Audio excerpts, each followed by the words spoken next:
Hi everyone, I'm Maria, and welcome to my channel, a space where struggles turn into strengths and dreams turn into reality. I'm a proud single mom who's been through the highs, the lows, and everything in between. And through it all, I've learned that growth is a daily choice. My topic for today is how I stayed consistent during my hardest days. By the way, I will try to use Taglish para mas marami makarelate at mas madali kong mailarawan ang sitwasyon. So, how I stayed consistent during my hardest days? Himayin ko muna, ano nga ba ang hardest days ko? As a solo parent, it was hard to sustain our daily needs. Alam ko maraming makakarelate dito. Yun bang wala kang permanent work dahil solo nga eh. Yung ikaw ang lahat, yung maglalaba, maglilinis ng bahay, mag-aalaga ng mga bata. As in, naranasan ko na toddler pa lang bunso ko. So, imagine nyo ang hirap. Puyat dahil magpapadede sa gabi o titimplahan ng gatas kasi kulang na ang supply ko dahil walang pahinga. Di na makapag-generate ng milk dahil sa pagod ang katawan ko. Magpapalit pa ng lumpers. Alam niyo ba yun kung ano yun? Yun yung recycled balot ng disposable diapers. Diskarte ng pagtitipid. Tinanggalan ko ng absorbent material ang laman. Naggamit ng pampers or Huggies kasi yun yung gamit ko noon. Tapos, ipapalit ko ang malinis na lampin. As in, inilalagay ko rin ang lampin sa loob mismo nung balot para siyang pampers din ang datingan. Iba pa ang pagpacify ng kasunod na kapatid dahil preschool pa lang ang kasunod ng bunso ko noon. Kaya it was super hard talaga. Kasama din ang pagkakasakit. Yung di mo malaman kung saan ka kukuha ng panggamot, pampa-ospital. Yung feeling na pasan mo ang daigdig. Kaloka. Hardest days talaga mga panahon na yon. At marami pang iba. Thankfully and gratefully, I surpassed that. And how do I stay consistent in dealing with my hardest days? First and foremost, prayers. For me, wala akong ibang sinandalan kung hindi siya. Siya lang na nasa taas. Iyak, tawa, hirap at ginhawa. Siya ang lagi kong kausap. Yaong di ko pwedeng ipakita sa mga anak ko ang hirap na nararamdaman ko kung may times na nagbe-breakdown ako. Pero, lagi ko pa rin sinasabi, Lord, alam kong binigay mo tong sitwasyon na to kasi may pinaparealize ka sa akin eh. Ikaw ang higit nakakaalam ano ang gagawin ko. So, lead me, Lord.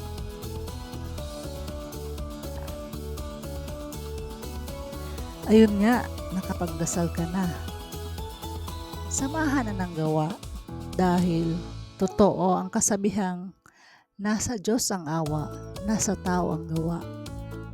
Ito ay maihahalin tulad din natin sa story ni Juan Tamad. Alam nyo, kahit anong dasal natin, walang mangyayari kung di tayo gagawa ng paraan. Huwag tayo mahiga sa ilalim ng puno upang hintayin ang pagbagsak ng bunga ng bayabas sa bibig natin.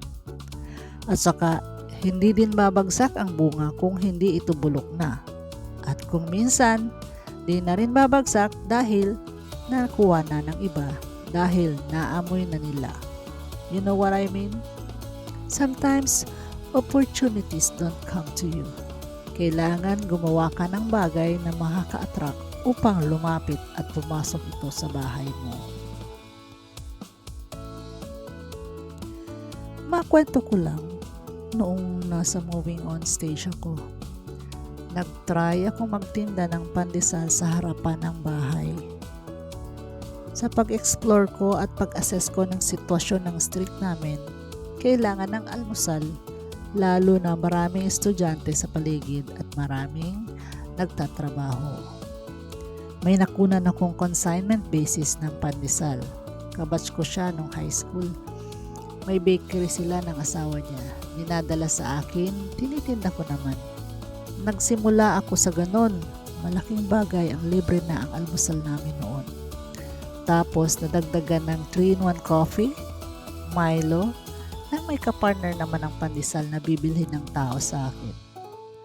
Hanggang nagkapansit at bihon, pinapaluto ko kasi saka ko itinitinda.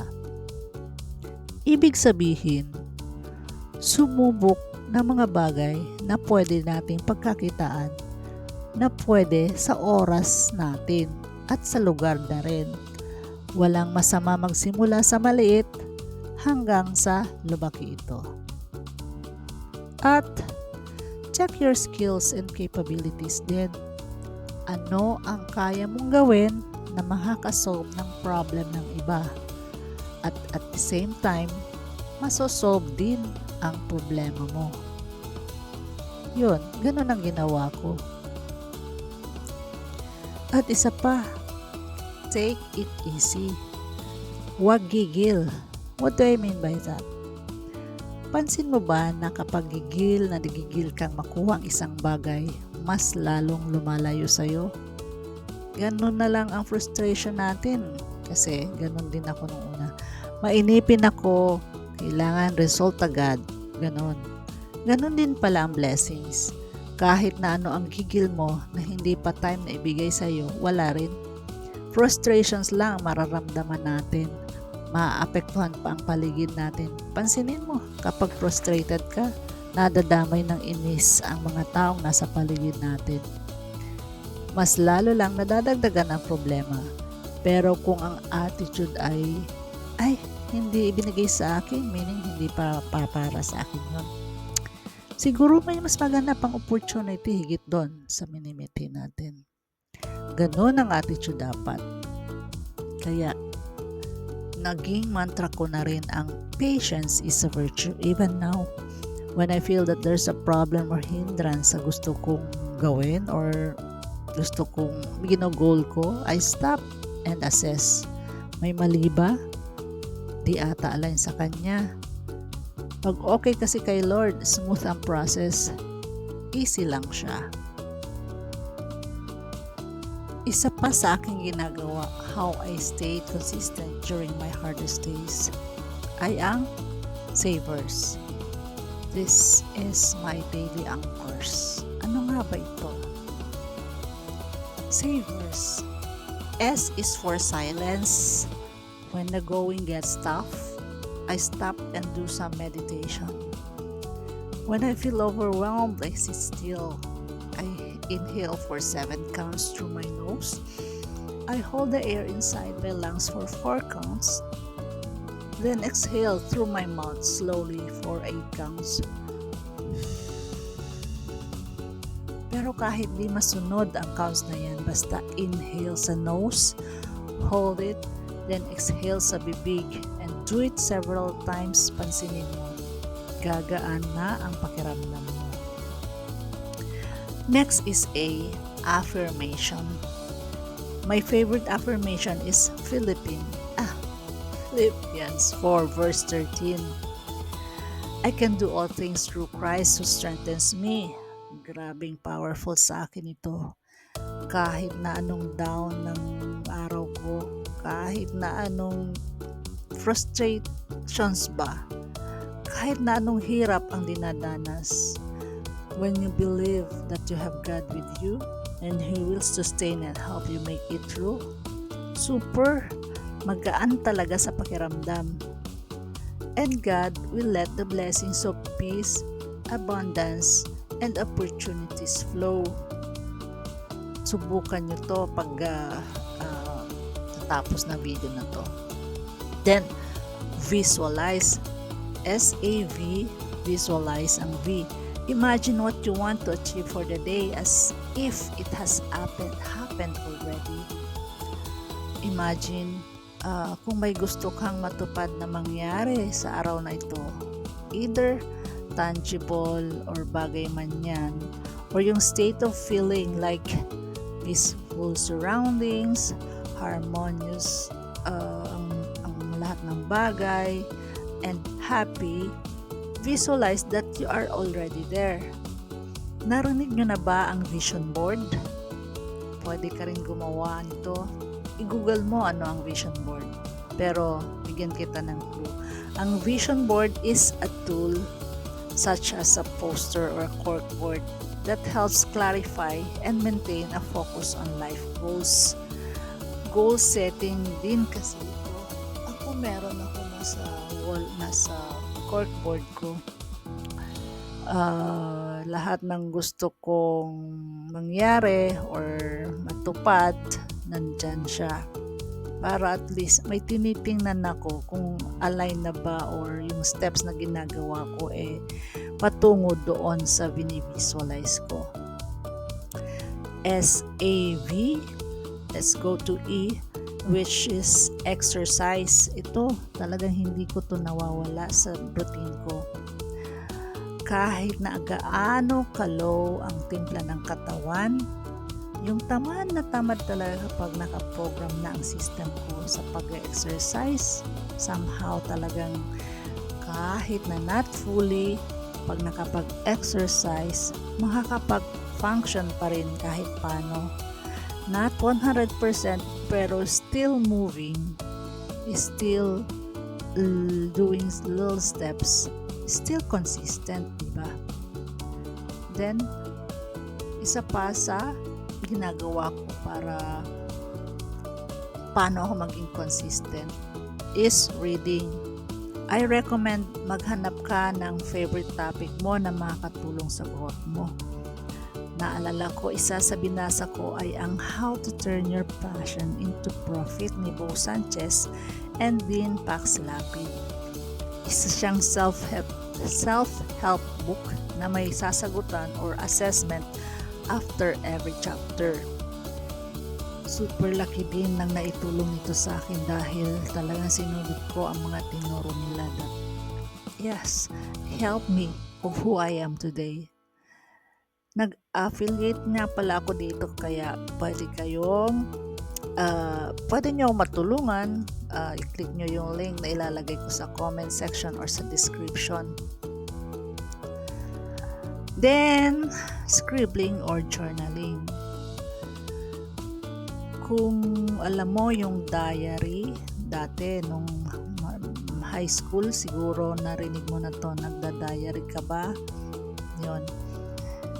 Magkaroon ka ng dedicated notebook para gawing gratitude journal. Meaning, hanggat maaari, everyday isulat mo ang sagot sa tanong na, what I am grateful for today. Start ka sa line na to. Lord, thank you for... Tapos, enumerate mo na from the simple things like for the good night, for the sight you see, or for the sounds you hear, or for your 5 senses are functioning well. Kasi akala natin maliit na bagay ang ating 5 senses, pero imagine kung wala ka ng mga ito, di ba? Kailangan natin ng mga ito at malaking bagay upang makafunction tayo at maituloy ang buhay. At magsulat ka na rin ng iba pang bagay na you are thankful for. Mga tao sa paligid mo, mga inspirasyon mo. Gawin mong habit ang pagsusulat sa iyong journal. You'll see, you'll thank yourself for doing so pagdating ng panahon. Uy, medyo napahaba na ata. So to recap, how I stayed consistent during my hardest days. 1. Prayers. 2. Action. 3. Take it easy. 4. Do the savers, the SAVERS. That's it. Remember, you're stronger than you think. Your dreams are valid and your journey matters.